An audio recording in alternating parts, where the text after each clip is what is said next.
एक दिन कोर्ट से आया और जैसे ही वृंदावन गया उस समय मदन मोहन भगवान की सवारी निकली थी। सवारी देख करके मुग्ध हो गया। बहनों, बोला कि हिंदुओं का भगवान तो बहुत सुंदर है, हमारा खुदा तो दिखता ही नहीं है।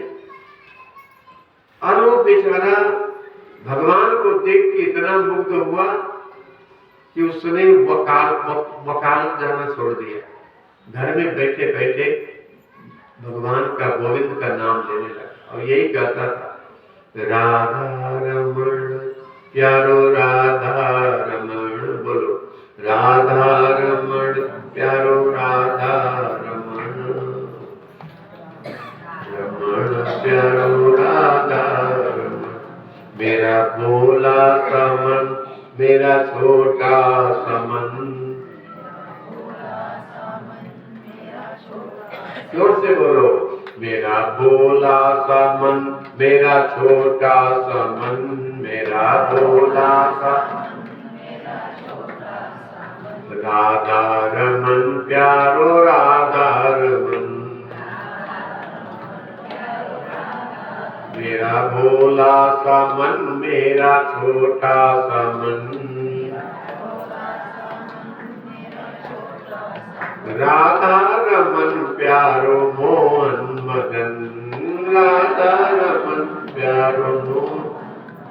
ये मदन मोहन का मंदिर आज भी वृंदावन में है। औरंगजेब ने उस जमाने में मंदिरों का गुंबद तोड़ दिया था।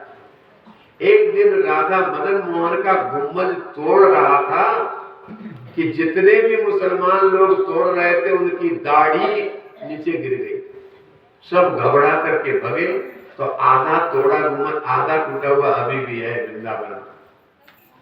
कितना अत्याचार किए वो लोग मंदिरों के साथ में भी।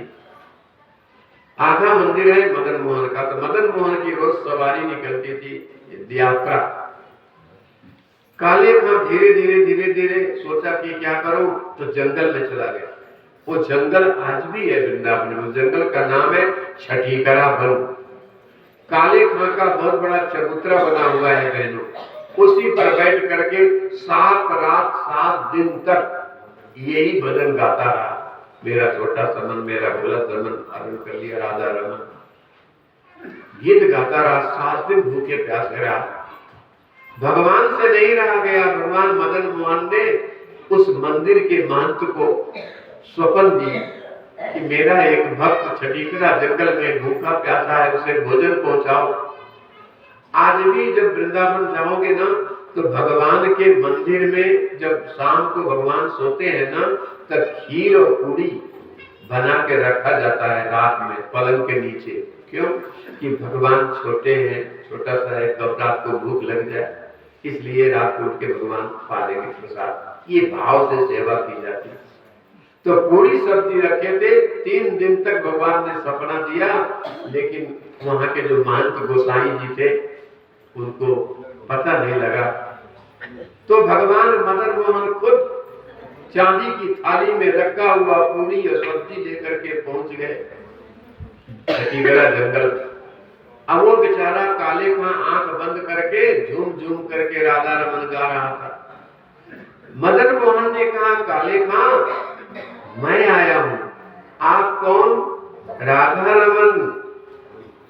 अरे आप नहीं आ सकते हैं, झूठ बोलते हो, सही बताओ आप ही हो ना? बोले हाँ राधा रमन मैं ही हूं। तो क्या लाए हो? तू 3 दिनों से भूखा है, तेरे लिए पूरी सब्जी हमारे लिए रखा था, वो लाया हूं, ये खा ले। प्रभु आंख खोला, दूसरा कोई होगा तो मैं प्राण त्याग दूंगा, मैं ही हूं। खोला, जैसे ही काले ने आंख खोला तो जो मदन मोहन की मूर्ति मंदिर में थी वही मूर्ति वहां थी। काले का खुश हो गया और भगवान ने कहा लो खा लो। बोले नहीं आप भी खाओ। हम नहीं खाएंगे, लाखों मंदिर में भोग लगता मैं खा लेता हूँ, तू खा ले। वो मैं समझ गया मैं मुसलमान हूँ इसलिए नहीं खाओगे ना, कोई बात नहीं जाओ मैं भी नहीं खाऊंगा। वो काले खां में रुठ गया। भगवान ने कहा अच्छा कोई बात नहीं, ले मेरे हाथ से तू खा ले और तेरे हाथ से मैं खा लेता हूँ। काले ने पूरी उठाया, सब खीर में भरा और भगवान को खिलाया, भगवान उसको खिलाए और दोनों खाने लगे, भरपेट खा लिए। तो भगवान ने कहा काले पानी, हाँ पानी दे दो। तो पानी ले, पानी पी।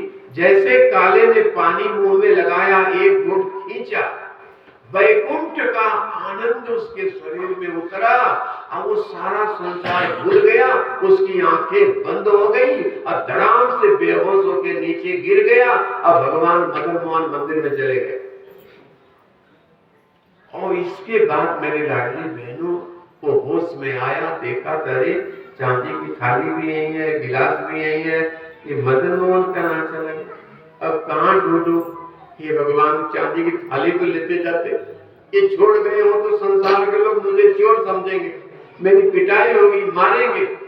लेकिन फिर भी काले का हिम्मत किया और छठीकरा जंगल से चल करके वो चांदी की थाली और गिलास लेकर के आया। रास्ते में जा रहा था कि गोसाई जी मिल गए। दूर से बोला गोसाई जी, तो बोले कौन? काले खां एडवोकेट। ओहो, पहले जमाने में मुसलमान दिख जाए ना तो स्नान करना पड़ता था, हिंदू लोग स्नान करते थे, उसका दर्शन करके मंदिर में नहीं जाते थे। इतना ये लोग, इनका नाम एक मलेक्ष भी है। ये मुसलमान लोग अपने लोगों को काफिर बोलते हैं, उनको हम लोग मलेक्ष बोलते हैं, कभी पट ही नहीं सकता है। मेरे भाई बहनों, वहां से वो काले खां ने कहा, ये गोसाई जी, राधा रमन भगवान हमको पूरी सब्जी लेके आए थे, खिलाए, चांदी की थाली कटोरी छोड़ गए, ले लो। चांदी की थाली कटोरी गोसाई जी को दिया और तुरंत जहां था वहीं जंगल में आ गया। इधर सवेरा हुआ, मंदिर का पट खोला गया तो मंदिर में चांदी की थाली नहीं, गिलास नहीं है। अब आपस में पुजारी लोग झगड़ा करने लगे। एक पुजारी बोला तू ले गया होगा, बोला तू ले गया होगा, तू ले गया होगा। दोनों झगड़ा कर रहे थे, गोसाई जी पहुंच गए। गोसाई जी ने कहा है पुजारी लोग क्यों लड़ रहे हो भगवान की सेवा करते हुए? बोले महाराज रात में बंद इसने किया मंदिर को, चांदी की गिलास गायब है और थाली गायब है। और नहीं नहीं इसने बंद किया, मैं तो चला गया था। दोनों लड़ो मत, चांदी की थाली गिलास लो, पूजा करो। इसका मतलब गोसाई जी आप चोरी करके ले गए थे, चोर आप हो। गोसाई जी ने समझ गए कि पुजारी लोग पूजा करते हैं लेकिन भाव वो नहीं रहता है जो भाव गोसाई जी का था। पुजारी पूजा करता है लेकिन हृदय में उच्च कोटि का भाव उत्पन्न नहीं कर पाता। पुजारी पूजा करे, मन में रखे आंख, अब पेड़ा मिठाई तो अपने खा जाए और पानी दे बांट।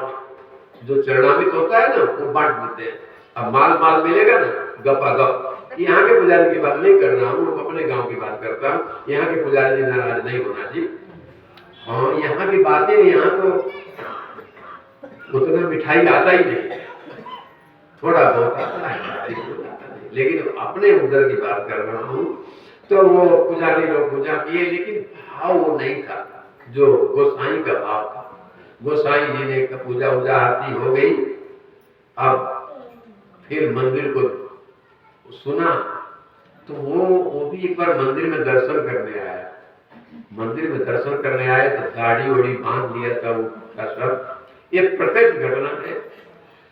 गया मंदिर में तो वो तीर्थ चरणामृत लेना जानता ही नहीं था, इसलिए हाथ ऐसे कर दिया तो पुजारी लोग मारे हो रहे उसको, तो दाढ़ी ओढ़ी खुल गया। और एक मुसलमान मंदिर में आके चलो इसको धो पोंछो। मंदिर को धोए पोंछे साफ किए। तो उसने काले खाने सोचा कि हिंदू के मंदिर में जाओ तो मार पड़ती, आज के पास नहीं जाएंगे तो वहीं रह गया मेरे भाई बहन। और मदन मोहन का जब करता है उसका लड़का मर गया। तो मुसलमान वाले सब बोले कि ये मजहब बदल दिया, यानी हिंदू अपने मुसलमान का मजहब छोड़ के हिंदू के मजहब में चला गया, इसलिए इसका बेटा मर गया। सभी मुसलमान उसके बेटे को लेकर के पहुंच गए उसके पास, वो जिंदा करो। तो उस काले खां ने राधा रमन से प्रार्थना की, हे प्रभु मैं आपके चरणों में आ गया, मेरे वंश क्यों नष्ट करते हैं, जिंदा करो इसको। भगवान मदन मोहन आए और उसके लड़के सिर पर हाथ रख के वो जिंदा हो गया। उसका नाम था खुदा बख्श। तो मदन मोहन भगवान ने कहा आज के खुदा बख्श ने, इसका नाम होगा राम बख्श। सारे गांव के लोग आश्चर्यचकित हो गए, राधा रमन की कीर्तन भजन करने लगे हो। और इतने में एक घटना और घटी कि सब आधे मुसलमान तो बोले रू है, रू माने भूत प्रेत है, भागो भागो भाग गए, समझदार रुक गए और उसका वंश में जिंदा हुआ पुत्र मिल गया। ऐसी घटनाएं भगवान कृष्ण के जाने के बाद अभी घटी है। 5000 वर्ष हुआ भगवान कृष्ण को धरती पर से गए हुए, ये घटना प्रत्यक्ष है। ऐसे पंढरीनाथ विठोबा की घटना बहुत है। विठोबा बहुत से भक्तों को दर्शन दिया, कृपा किया, उनकी बराबरी कौन कर सकता है। मुगलों के राज्य में भी हमारे साधु संत भगवान की मूर्तियां काम करती थी और प्रेम से सबको गले लगाती थी, तो भगवान कैसे कृष्ण छोटे हो जाएंगे जी। बोले गोपाल कृष्ण भगवान की। भगवान की सत्ता पहले भी थी, अभी भी है। हिंदुत्व की सत्ता पहले भी थी, अभी भी है। अभी भी भगवान कितना भी हिंदू संस्कृति मिटाने का प्रयास कोई कर ले, लेकिन मिटता नहीं है। पहले भी बड़े बड़े संत हुए, आज भी हैं। संतों की पावन भूमि है भारत। बोले भारत माता की। सरदुदासये साधु जात सरसिजोदर श्री मुषाधृता सुरत नाथते शुल्कदासिका भरद निघ्न तो नेह किंबना। गोपियां कहती हैं कि प्यारे भगवान श्याम सुंदर, जब कंस के अत्याचारों से पृथ्वी घबरा जाती है तो कान्हा सदलबल के साथ मथुरा में आने की तैयारी करता है। उसी समय कंस राजा हो गया। अब मां अपनी चचेरी बहन यानी वसुदेव जी सूरसेन थे, मारिशा के पुत्र थे, और उग्रसेन जी और सूरसेन दोनों भाई थे। उग्रसेन जी बड़े थे, सूरसेन जी छोटे थे। अब सूरसेन जी की एक बहन थी जो मारिशा की मौसी लगती थी, उसके साथ में विवाह हुआ था वसुदेव के पिता का। अब उससे वसुदेव जी का जन्म हुआ था। तो महाराज उग्रसेन सूरसेन जी के 6 कन्याएं थी, 7 कन्याएं, जिसमें पहली, दूसरी, तीसरी, चौथी। पहले जमाने में एक कहावत थी कि मथुरा की बेटी अब गोकुल की गाय, करम फूटे तो अंते जाए। क्योंकि 24 लोग कम थे मथुरा के, वो आपस में शादी कर लेते थे गोत्र बचाकर। इसीलिए सूरसेन महाराज की 7 पत्नियां, 7 पुत्रियां में से 6 बेटियों का लगन वसुदेव के साथ में हुआ था। उसमें रोहिणी थी, सबसे छोटी कन्या थी जिसका नाम था देवकी, जो भगवान कृष्ण की मां थी। तो उग्रसेन जी ने सोचा कि अपनी भाई की लड़की को कहां दे। कंस ने सोचा कि सबसे अच्छा अपनी देवकी का, अपनी चचेरी बहन का विवाह मैं अपने हाथों से करूंगा। तैयारी हुई तो नवरदेव खोजने निकले। तो नवरदेव खोजते खोजते लड़का पसंद नहीं आ रहा था। तो सूरसेन जी ने कहा कि हमारी 7वीं बेटी छोटी है, भोली भाली है, सरल है, सहज है, कहां दूसरे घर में भेजेंगे। जहां इनकी 6 बहनें हैं वहीं इनको भी दे दो। तो वसुदेव जी को भी ये 7वीं कन्या अर्पण कर दी कंस ने।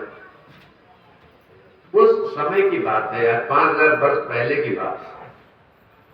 बहनों की इतनी मान था, सम्मान था कि वसुदेव जी एक राजा हैं, उनके घर में इसका सम्मान होगा, इसलिए वसुदेव जी के साथ में बड़े धूमधाम से लगन कर दी गई। और कंस अपनी बहन को रथ पर बिठाकर पहुंचाने जा रहा। भगवान कृष्ण ने सोचा कि सब गड़बड़ हो जाएगा, कंस पहुंचा देगा तो उसका महत्व बढ़ जाएगा, इसलिए उसको डरा दो। भगवान श्री कृष्ण की ने योग माया को बुलाया, अपने योग माया आकाशवाणी करो कि ऐसे दुष्ट जब डरेगा तभी सुधरेगा। बहुत से लोग होते हैं जो बातों से सुधर जाते हैं, बहुत से लोग लातों से सुधर जाते हैं, बहुत से लोग डंडे मारने से सुधरते हैं, बहुत से लोग कृपा से सुधर जाते हैं। भगवान कृष्ण ने डराने का अभ्यास किया, डर जाए तो सुधर जाएगा। इसलिए आकाशवाणी होती है कि देवकी का 8वां पुत्र तेरा काल हो।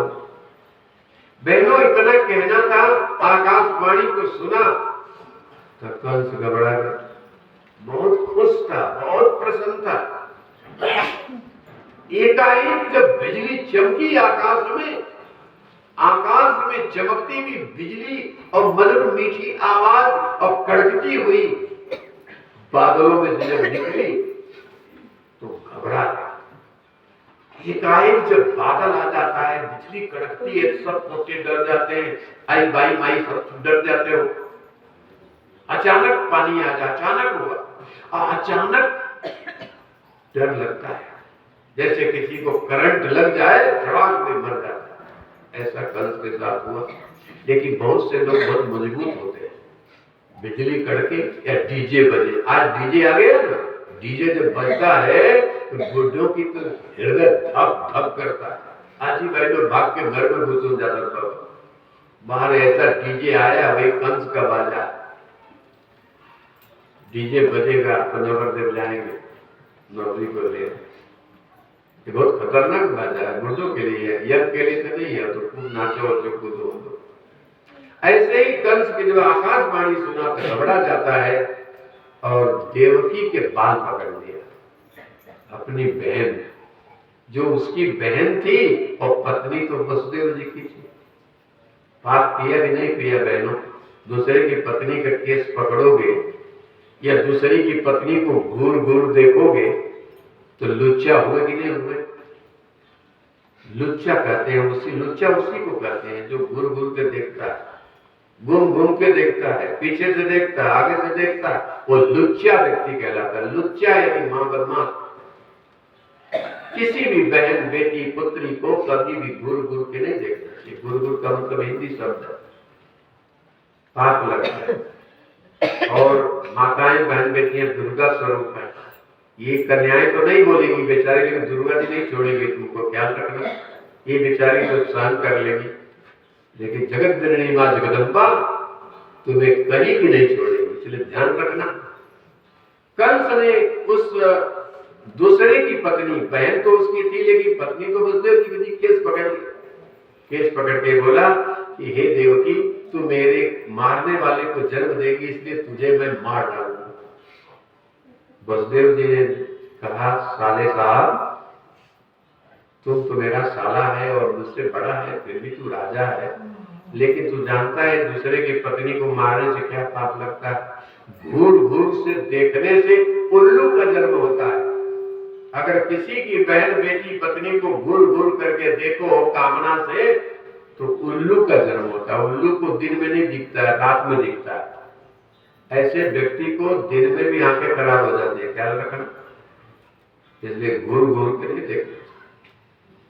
कंस ने कहा, नहीं वसुदेव, ये मेरी काल को जन्म देगी।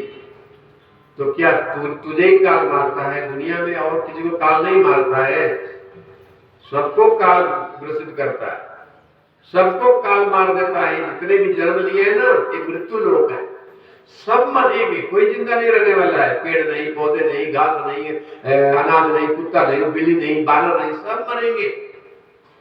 इसमें क्या मर जाएंगे डरते हो? वसुदेव जी ने कहा कि ये मरेंगे करते हो तो शरीर मरता है, आत्मा थोड़ी मरती है।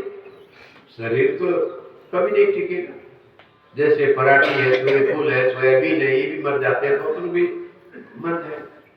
शरीर मरेगा, आप लोग नहीं मरोगे, आत्मा अजर अमर। वसुदेव जी बहुत ज्ञान दिए, बहुत समझाए हैं उसको, कंस को। लेकिन जो राक्षस वृत्ति के लोग होते हैं, कितना भी ज्ञान दो ना, उनका ज्ञान सिर के ऊपर से निकल जाएगा, अंदर जाता ही नहीं। कितना भी ज्ञान समझाओ, अभी यहाँ ज्ञानी हो जाओगे, घर जाओगे ना तो सब ज्ञान, स्वामी जी आपने सुनाया कथा, आप अपने पास ही रखो, हम तो अपने घर में जा रहे हैं, और घर में जाके भूल जाओ। घर में दूल्हा भाई, घर में भी थोड़ी याद रखना कि स्वामी जी ने क्या कहा। और स्वामी जी आप ही ठेका लिए रहो ना, हम लोग याद नहीं रखने के लिए सुनते हैं। बहुत सी बहनें ऐसी हैं जो सुनेगी तब तक शांति, बाद में फिर अशांति में चली जाती। वसुदेव जी ने कंस को साम दाम दंड भेद से समझाया कि आपकी बहन है लेकिन पत्नी मेरी है, अभी ब्याह किया है, हाथों का कंगन नहीं खुला। लड़की शादी के बाद घर में जाती है तो कंगन खुलता है और भंडारा होता है ना, कंगन खोलने का। सत्यनारायण कथा होती है, सारे गांव के लोग उसके हाथ का भोजन करते हैं, उस सुनवाई को दक्षिणा देते हैं। बहुत सी प्रथा जमाने में थी, मुंह देखने की मुंह दिखाई लाख रुपए आ जाता था हमारी बहनों को। बहू आई है ना, चलो उसका तोंड पहाड़ने लोग पैसा टाकता। आजकल बंद हो गया ना, ये मिलता है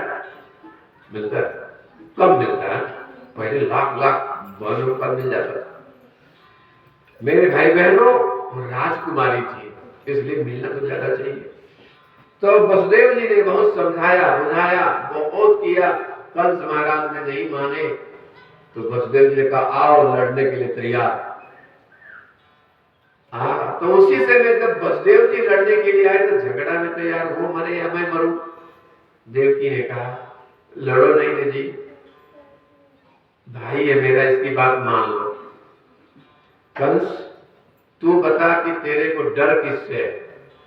देवकी से डर है? नहीं। हमसे डर है? नहीं। इसके बेटे होंगे उससे डर है। तो ठीक है, हम दोनों को जेल में डाल दे, जो बेटा होगा तुम्हारा डालना, ले ले।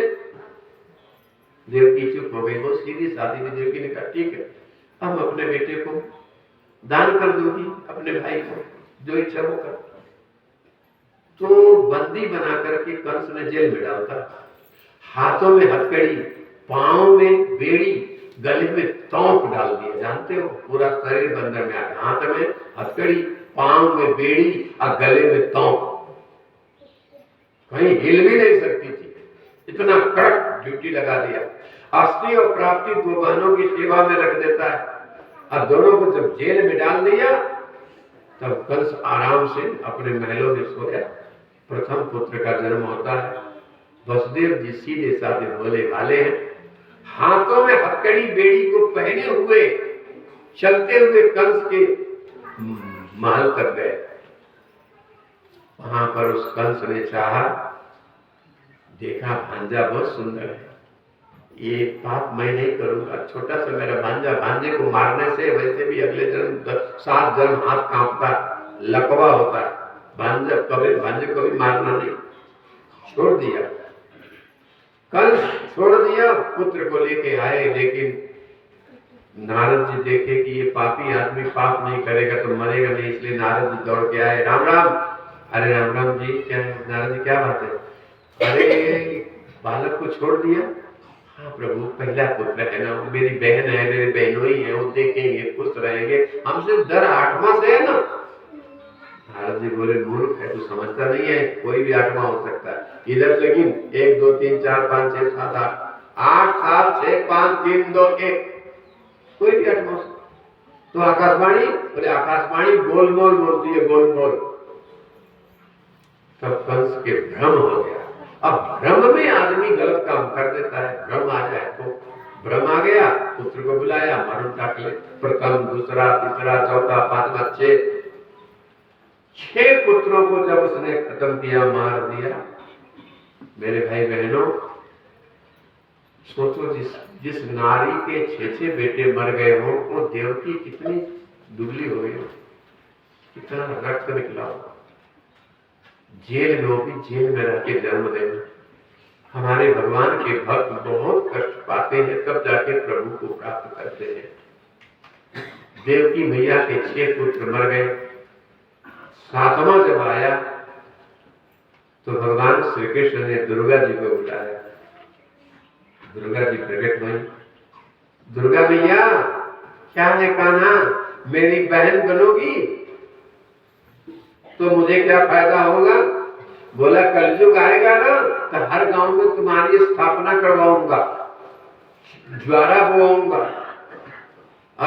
9 दिन का पाठ करवाऊंगा, ठीक है, तब तुम्हारी बहन बनने को मैं तैयार हूं, क्या करना होगा? कृष्ण ने कहा, मेरी लाडली बहन योग माया दुर्गा मैया, एक काम करो, क्या कि जो 7वां गर्भ है ना देवकी माता का, उसको खींच करके वसुदेव जी की दूसरी पत्नी गोकुल में चली गई है, वो गोकुल के यहाँ रख दो। योग माया ने 7वां गर्भ वहां पहुंचा दिए तो बलराम जी का जन्म होता है। और उसके बाद में योग माया बोली, अब क्या करना होगा? बोला, हे दुर्गा मैया, आप जगत जननी हो, मेरी सहायता करो, मैं देवकी का पुत्र बन रहा हूं, आप यशोदा की कन्या बन जाओ, फिर मुझे क्या होगा? आपका कीर्ति और जस बढ़ेगा। मेरी बहन, तू योग माया बन करके, कन्या बन करके यशोदा जी के यहाँ जन्म लो, और तुम आ जाना मथुरा, अब मैं जाऊंगा गोकुल में, मेरी बाल लीला शुरू होगी। और बहन, तुम उड़ करके चली जाना विंध्याचल पर्वत पर, उनकी जितने पर्वत है उन सब पर्वतों पर तुम्हारा वास रहेगा। बमलेश्वरी देवी, माया, महामाया, ज्वालापुर आदि आदि नामों से आप पूजित होंगी। ठीक, कृष्ण भगवान की आज्ञा का पालन करते हुए जगत जननी मां जगदम्बा पराम्बा तुरंत योग माया का रूप धारण करके यशोदा जी के यहाँ प्रकट हो रही है। इधर 8वां श्रावण का महीना, कृष्ण पक्ष की तिथि अष्टमी और रोहिणी नक्षत्र में भगवान श्री कृष्ण गोकुल में प्रकट करने, मथुरा में प्रकट हुए। बोले वृंदावन बिहारी लाल की।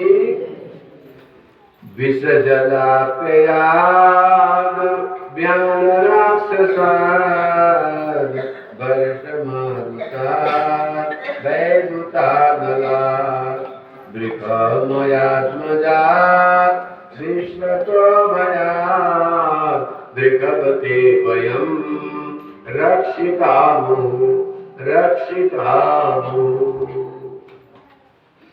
कृष्ण भगवान जब देवकी के यहाँ आए तो भगवान गर्भ में नहीं गए, प्रकट लिखा है। तो कहते हैं कि अदृष्टम केनापि कंचनम श्री कृष्णाय प्रकटम देवकी कोटा। देवकी मैया के पेट पर ऐसा लगा कि कोई हमारे देव प्रकट हो गए। अब थोड़े दिन के बाद में देवकी के शरीर में इतनी लाइट आ गई, जैसे एक साधारण नारी के पेट में जब बालक आता है तो उस सुनबाई का चेहरा दमदमा जाता है, चमकने लगता है। वो आत्मा का प्रकाश उस माता रानी के चेहरे पर आ जाती है। उच्च कोटि का जब आत्मा अपने घर में उतरता है तो बहू रानी के पांव, शरीर वगैरह में इतनी तेज आता, चमक आता, देखते बनता है। आप लोग तो देखते ही। अगर जहां कृष्ण भगवान आ जाए जिस माँ के यहाँ, उस माँ का अद्भुत छवि, सुंदरता, 16 प्रकार की कलाओं से युक्त शक्तियां, सारे संसार में जो शक्तियां हैं वो सब कृष्ण भगवान के जन्मोत्सव के समय देवकी के शरीर में प्रकट हो गई। और पूरा जेल खाना में ऐसा लगा मानो हजार हजार पावर के बल्ब लग गए, प्रकाश ही प्रकाश। वसुदेव जी ने कहा, आज सूर्य भगवान अंदर घुस गए। देवकी ने कहा, सूर्य भगवान नहीं है, ये अपना पुत्र है। कौन? वही अखिल कोटि ब्रह्मांड नायक, जगदाधार, जगन नियंता, पर ब्रह्म परमात्मा का पावर फैक्ट्री अपने जेल में प्रकट हो रही है। देवताओं ने आकर के फूलों की वर्षा की। इतना फूल जेल में गिरा, बिना पेड़ का, बिना पौधे का, बिना टोकरी का, कि पूरा जेल फूलों से लद गया। गुलाब, रात रानी, जुई, गम गम गम। चन्ना भगवान प्रकट हो, वहां क्या कमी? इतना सुंदर देवताओं ने स्तुति की। हे सत्यनारायण प्रभु, सत्यते सत्यम सत्यम, यानी आप सत्य आत्मा, आपके चरणों में हम भक्तगण प्रणाम करते हैं। कंस को कुछ पता नहीं है, जब मां के पेट पर हृदय पर बालक चतुर्भुज रूप से प्रकट हुआ तो देवकी ने कहा कि हे प्यारे प्रभु, 4 भुजा लेके क्यों आए हो? 4 भुजा वाला तो ऊपर रहता है, 2 भुजा हो जाओ ना। तो भगवान कृष्ण के 2 भुजा उड़ गए और 2 भुजा रहे ये बाएं। फिर भगवान श्री कृष्ण मुस्कुराते गए। उसकी मुस्कुराहट देख करके देवकी मैया सब भूल गई। मेरे 6 पुत्र मारे गए, खून से लथपथ हुए, सब भूल गए। कान्हा जब आया तो देवकी अद्भुत तेज से संपन्न हो गई और अपने पति को बोली, पति देव, आज तक मैंने आपको कुछ आज्ञा नहीं दिया, आज भी आज्ञा नहीं दे रही हूँ, निवेदन कर रही हूँ, आइए इस बालक को छुइए और कहीं छिपा दीजिए, कहीं भी ले जाकर के छिपा दो, क्योंकि हम कंस को देना नहीं चाहती हूँ, कंस मार डालेगा, पतिदेव मार डालेगा, कंस छिपा लो। देवकी घबराई। वसुदेव जी ने कहा, देवकी मेरे हाथों में हथकड़ी, पांव में बेड़ी, गले में तोंक है, कहाँ ले जाऊं? कहीं भाग नहीं सकता, जा नहीं सकता, आ नहीं सकता, हम कुछ नहीं कर सकते। देवकी ने कहा, देखिए मातृ शक्ति बहुत मजबूत है, पुरुषों को भी शक्ति माता देती है। देवकी ने कहा कि ये मेरे पति देव, आप केवल इस बच्चे को छुओ, जैसे बच्चे को छुओगे ना ऐसे आपका मंगल होगा। मैं हथकड़ी बेड़ी लगी है, लेकिन मुझे पता नहीं कि हथकड़ी बेड़ी लगी है, सब सुन्न हो गए। मैं उठा के, तो देवकी मैया ने कान्हा को उठाई, सोफा में रखी, अब वसुदेव जी के तरफ बढ़ाई। वसुदेव जी ने टच किया कि धड़ाक से हथकड़ी बेड़ी और खुल गई, टूट के नीचे गिर गई। वसुदेव जी ने कहा, देवकी ये तो अखिल कोटि ब्रह्मांड नायक जगदाधार परब्रह्म परमात्मा है, इसको छूने से ही हथकड़ी बेड़ी कट गई, तो अगर हृदय में धारण करो तो न जाने कितने जन्मों का पुण्य उदय हो जाता है। अभी लाओ सिर पर रखता हूँ। सूपा पड़ा था, सूपा में धान डाल दिए, ज्वारी डाल दिए, उसी में कान्हा को सुला दिया गया। सुंदर मखमल का गद्दा बिछा था, उसके ऊपर वसुदेव जी ने सिर पे रखा। आज बोले, देवकी आगे जाऊं तो सही, लेकिन आगे तो जेल में ताले हैं, तो ताला कैसे खुलेगा? प्रभु लेके चलो, आप एक पग चलोगे तो परमात्मा 7 पग रास्ता बना देंगे। ऐसे हम एक बार संकल्प करें कि पंढरपुर जाना है तो परमात्मा खींच लेता है, चुंबक है। बहुत से लोग कहते हैं भगवान बुलाएगा तो हम जाएंगे। अरे भगवान आपके बाप का नौकर है, जो बुलाएगा, तुम इच्छा करो। भगवान तो सदा बुलाता है, वो तो हाथ ऐसे किया, आओ आओ आओ आओ। हम ही ऐसे पापी हैं, हम ही ऐसे लोग हैं जो कितना भी पुकारते, भगवान पुकारते, हम नहीं सुनते हैं, नहीं जाते।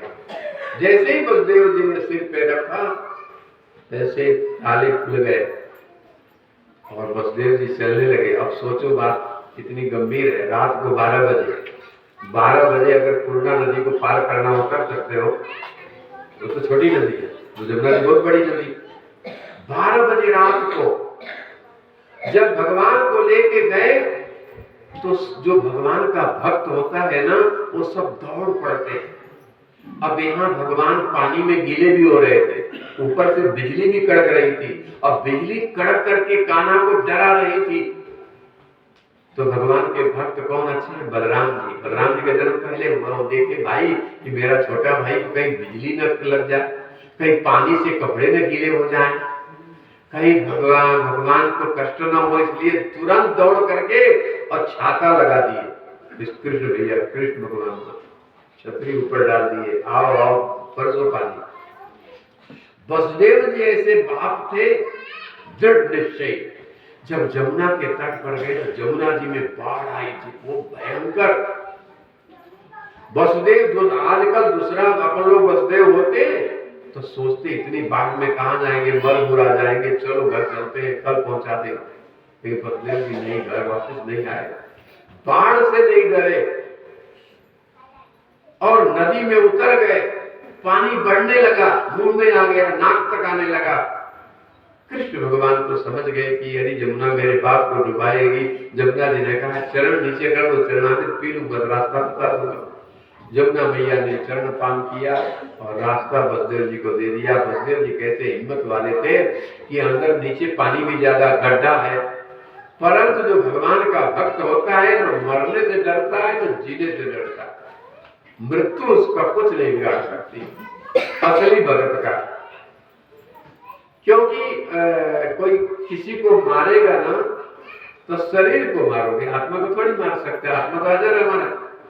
जो एक बार इस शरीर से आत्मा को पहचान लेता है तो अजर अमर हो जाता है। बसदेव जी डरे नहीं, हिम्मत करके निकल गए। जमुना जी को पार करके गोकुल में पहुंचे। रात भर गोकुल के लोगों ने उत्सव मनाया था। रात भर 11-12 बजे सोए, नींद आ गई। 1 बजे करीब 1 बजे बसदेव जी वहां कान्हा को रखे।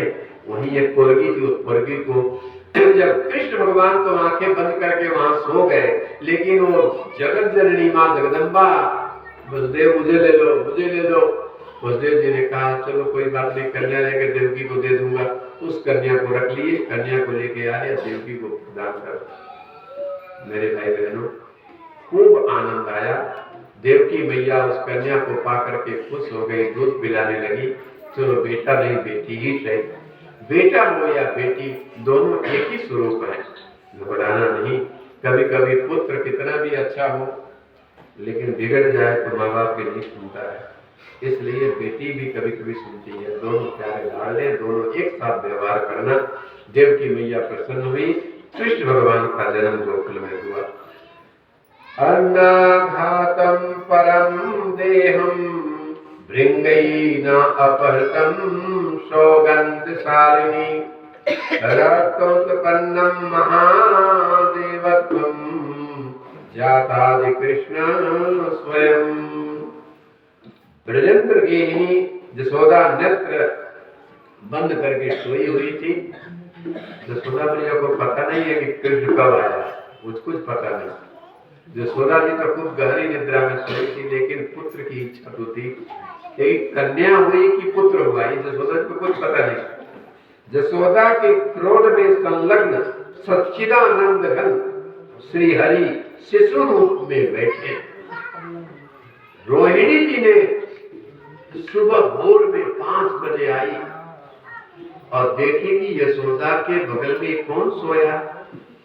तो इतना सुंदर भगवान कृष्ण थे कि रोहिणी जी ने जब देखा तो उनका मुंह का चेहरा कन्हैया के शरीर में दिखने लगा। इतने सुंदर भगवान थे। रोहिणी जी देख करके हाथ जोड़ करके बोली, यशोदा क्या है दीदी, अरे कब पुत्र बेटा हुआ? यशोदा जी का कहाँ बेटा हुआ? अरे देखना। यशोदा जी देखी, कान्हा को देखते होश निकल बेहोश हो गया।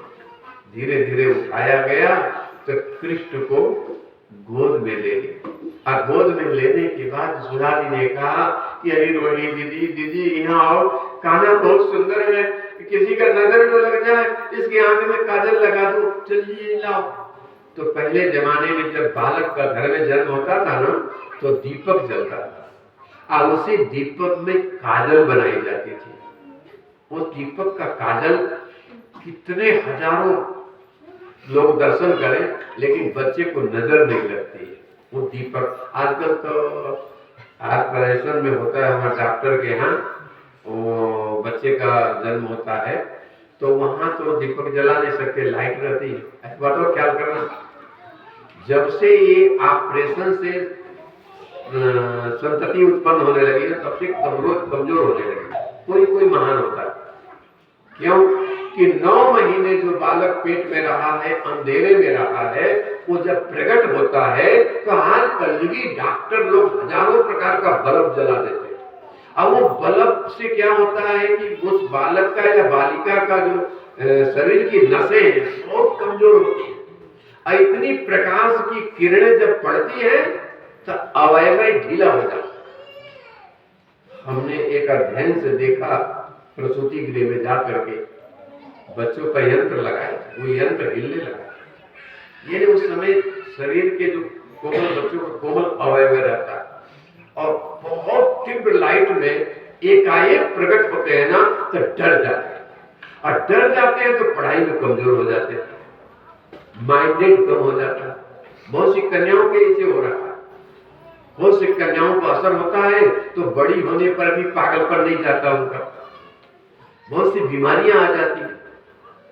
पहले के लोगों का जन्म, हम लोगों का जन्म घर में हुआ, प्रकृति के गोद में, तो हम लोग जो पढ़े एक बार वो याद हो गया। आज बोलता हूँ, आज एक कंप्यूटर फिट है दिमाग में, वो खोपड़ी में, क्योंकि ये हमारा जन्म ही बिगड़ रहा है। हमारा जो हमारी माताएं बहन बेटियां सहन शक्ति की क्षमता खो जाती है, रोने लगती हैं, तो माँ बाप उठा के ले जाते हैं, डॉक्टर साहब आप ही करो। वैज्ञानिक विज्ञान आगे बढ़ा है, लेकिन जानते हो विकास विनाश की जननी, जितना विकास हो जाएगा देश का उतने लोग मरेंगे, विनाश की तरफ जाएंगे। पहले विकास नहीं था, उसी खेत में हम लोग घर पे भोजन मिलता था, शुद्ध ज्वार बाजरा गेहूं चना मटर मिलता था, शुद्ध हल्दी मिर्ची अपने पीस के बना लेते थे और स्वस्थ रहते थे। इतने डॉक्टर भी नहीं थे, इतने डॉक्टर लोग नहीं थे। पूरा जब एक हजारों कोस में एक डॉक्टर होता था, तो भसम गोली देते थे, ठीक हो जाते थे। लेकिन आज तो इतने डॉक्टर हो गए हैं, बाप रे बाप। डॉक्टर अलग अलग, नाक का अलग, कान का अलग, मुंह का अलग, और ये डॉक्टर लोग टट्टी पेशाब मांगते हैं। क्या करते हैं टट्टी पेशाब का, भगवान जाने। सोचो कि आज देश आगे जा रहा है, लेकिन वैज्ञानिकों ने ऐसा ऐसा बनाया। पहले एक ही डॉक्टर इलाज करता था, नाक का, कान का, आंख का, मुंह का, सब। आज सब अलग अलग। अगर कोई गरीब आदमी जाए तो बेचारा परेशान हो जाता है, यहाँ पेशाब चेक करो, वहाँ टट्टी चेक करो, वहाँ नाक चेक करो, वहाँ कान चेक करो, वहाँ मुंह चेक करो, पूरा दिन भर खत्म। मैंने इस समय बहुत भारी आने वाला है बहन बेटियों, इस समय से भगवान जल्दी ले जाए कि अब कलजुगी लोग हो गए। बहुत तकलीफ है। मेरे को भी एक बार डॉक्टर के शरण में जाना पड़ा था पूना में, तो मैं चक्कर काटता काटता भूख के प्यासे शाम हो गई थी। मैंने पूरी फाइल फाड़ के फेंका डॉक्टर के ऊपर, घर में जाकर डॉक्टर रख, ये लाओ वो लाओ, दिन भर यही लाते रहे। क्योंकि डॉक्टर लोग भी पास होते पैसा देकर, पढ़ते नहीं है, नॉलेज उतना नहीं होता है। पैसा देकर के डॉक्टरी खरीद सकते हो, 8 लाख 9 लाख, 8 लाख 9 लाख में इंजीनियर बन सकते हो, सब पैसे से चल गया। तो क्या बुद्धि रहे, पहले के लोग मेहनत करते, परिश्रम करते तो आते। इस तरह से कहते हैं कि भगवान की इतनी सुंदरता था, यशोदा मैया देख के मुग्ध हो जाती है, प्रसन्न हो जाती है। किसी को पता नहीं लगा, लेकिन रोहिणी जी को पता लगा। हल्ला कर दी कि नीलमणि कृष्ण भगवान पैदा हुए। हल्ला सुनकर के सारे नर नारी मुग्ध हो गए, सब अपने अपने गायों को बछड़ों को छोड़ दिए, दूध पीते हुए को पिला दो। और बहुत धूमधाम से नंदोत्सव मनाया गया। अपन लोग तो नंदोत्सव मनाने की तैयारी किए नहीं है, कथा यहाँ पर पहुंच गई, इसलिए भाई बहनों अब हम ही गा लेते हैं और आप लोग सुन लेना, कल चॉकलेट वगैरह उड़ा लेंगे। बोलिए वृंदावन बिहारी लाल की। कौन सा भजन गा दिया जाए?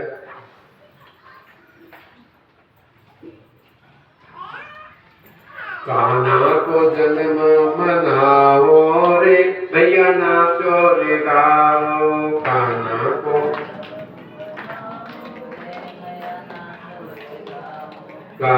को जन्म मनाओ रे भैया, नाचो रे गाओ। कान्हा को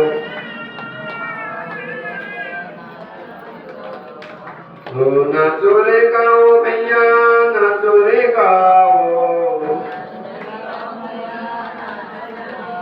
कान्हा को जन्म मनाओ रे भैया, नाचो रे गाओ। कान्हा को नाचो रे गाओ भैया, नाचो रे गाओ। कान्हा को जन्म मनाओ रे भैया नाचो रे गाओ। कान्हा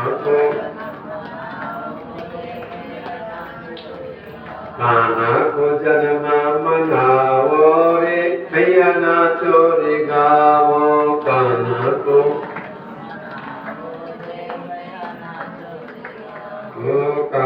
को जन्म मनाओ रे भैया नाचो रे गाओ।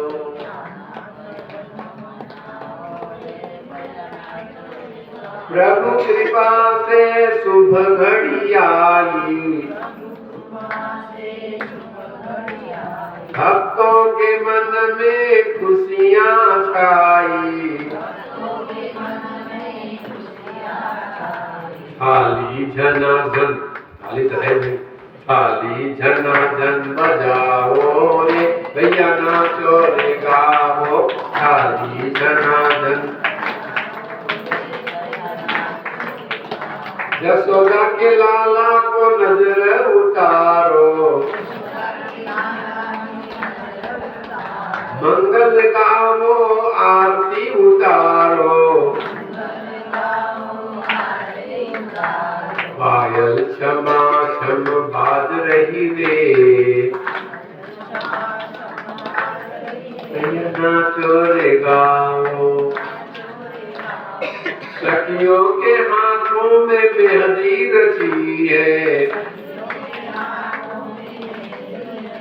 भक्तों के मन में मूरत बसी है। फूलों की वर्षा हो रही रे भैया नाचो रे गाओ। फूलों की वर्षा हो रही रे भैया नाचो रे गाओ। नारायण अब दर्शन दे दो, मन की इच्छा पूर्ण कर दो।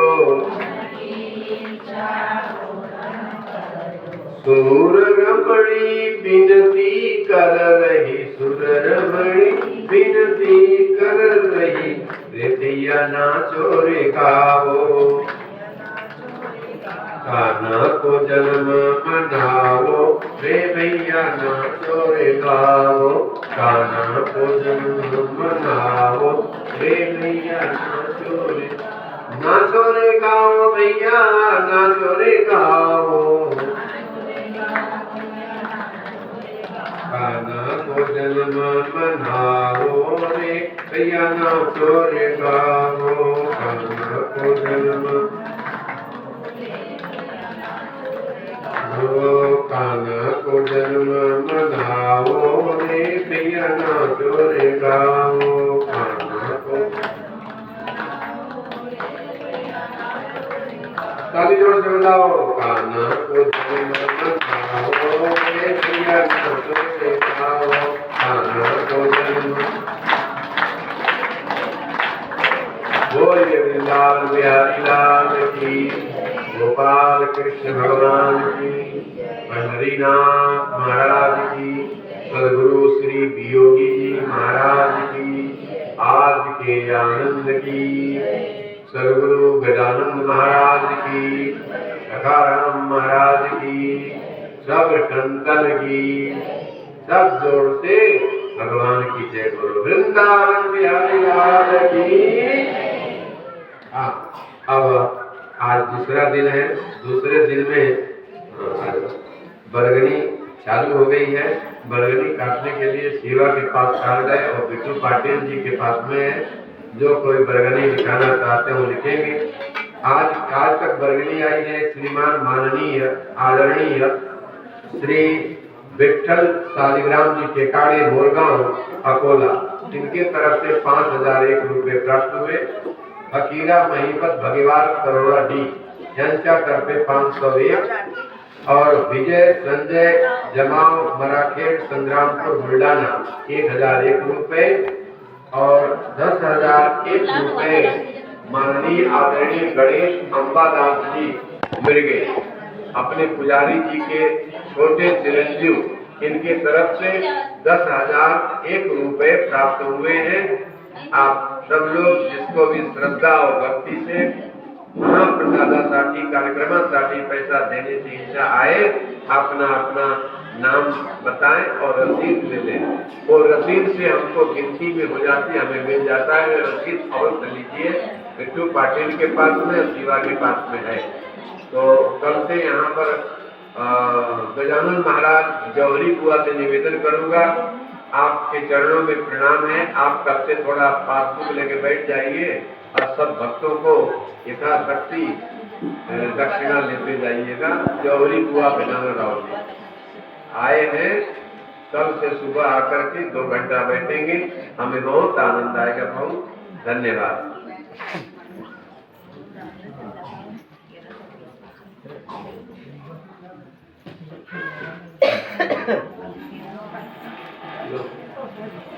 आरती में आ जाओ माइक पर।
Shiva Vishnu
हाथ से नीचे रख दो, हाथ में चावल खोल ले लो, कर्पूर बोलो।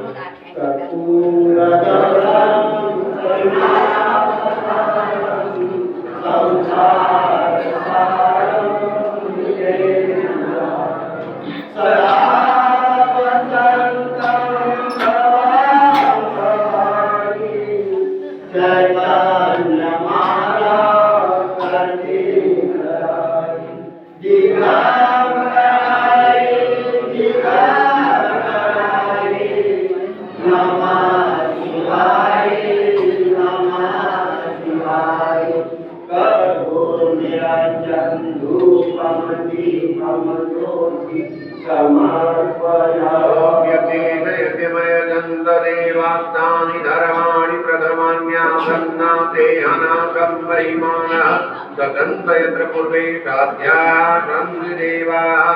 ॐ राजाधिराजाय प्रदय्यदायिने नमो वयं वै श्रमणाय कुर्महे समे कामान् कामकामाय मह्यं कामेश्वरो वै श्रमणो ददातु कुबेराय वै श्रमणाय महाराजाय नमः।